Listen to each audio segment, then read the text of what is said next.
Well, welcome back to Nottingham. If you're watching the programme on Friday night, you'll know it got a little bit heated, didn't it? A lot of debate going on about welfare, etc. I'm guessing there might have been a little bit of a champagne undercurrent going on. But Anna Thompson, who is one of the GBGB ambassadors, you were very much a part of that on Friday night. I thought it was only right we get you here with Peter, a trainer representative, to try and just sort of put a little bit of a clearer line on what actually happened on Friday. Certainly.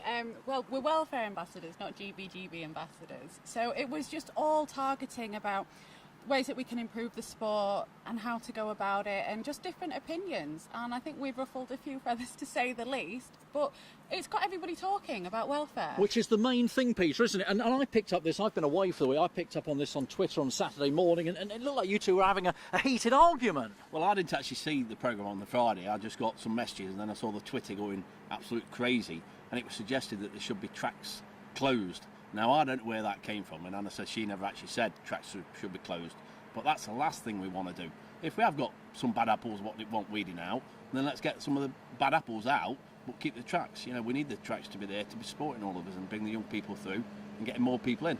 How can you get more people in if you're losing what you've got? What's your main stance, Anna? What is it that you want changed? I'd like to see better kennel standards and it being more enforced. Like I said on Friday, the stewards to me don't get enough power, and I never said I wanted tracks to be closed, but I said there'd be tracks that would struggle if a lot of trainers couldn't bring the kennels up to that standard.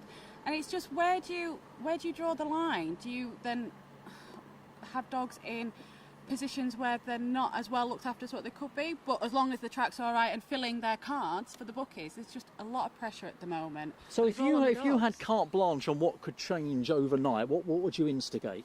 The whole media rights thing, that needs to change, because to me that's what's affecting. But regarding trainers and the situation with welfare at the moment, I'd like to see more of a guideline as to what kennels should be. I think there's some kennels out there that get away with the bare minimum, and it's just not good enough in this day and age. What do we think, Peter? I mean, you represent the trainers. Has she got a valid point? Are there some trainers who are not pulling their weight necessarily? We've actually bringing in a new pass and a new kennel standards what's coming through. So that's actually going to bring exactly what Anna wants to be sorted.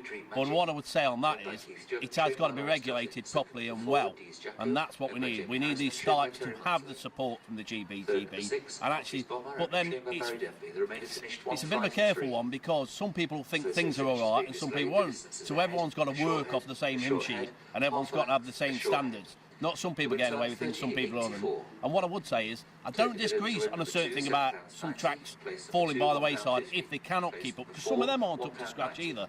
So I would say, keep the tracks what we've got. If we do lose a few trainers, then that forces tracks to pay the right money to the trainers to keep them, and the people what don't provide the right money and the right conditions for the trainers, we might lose some of them. And I haven't got a problem with that. If the tracks aren't going to keep up to date and do what they should, then that's, they need to do that. So we're all on the same hymn sheet. We just need probably slightly different ways around it. So it does all come down to money at the end of the day, doesn't it?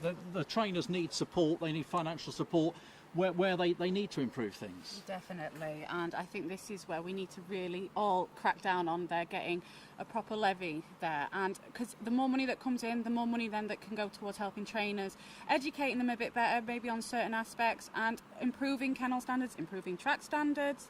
It all does sadly come down to money, but that's something we need to take control on. Well, there's a small gap between you at the moment. It's not been too bad. I'm guessing you're getting on, yes? But what I would say is, it's not always just down to money, because some people can actually take money and not plough it back in. We've seen it with tracks. People have had money out of tracks and not ploughed it back in. So trainers could get money and not plough it back in. So it's not just solely about money. It's what people's perception is what's right. And some people obviously don't think certain things are right, and we need to make sure they are. That's it, like I say, that it needs to be regulated properly, doesn't it? And it's having the people with the power in place to do it. What you have done is you've got everybody talking. I guess that's the main. Look at this. And we're mates. Brilliant. That's what we like to hear. That's fantastic.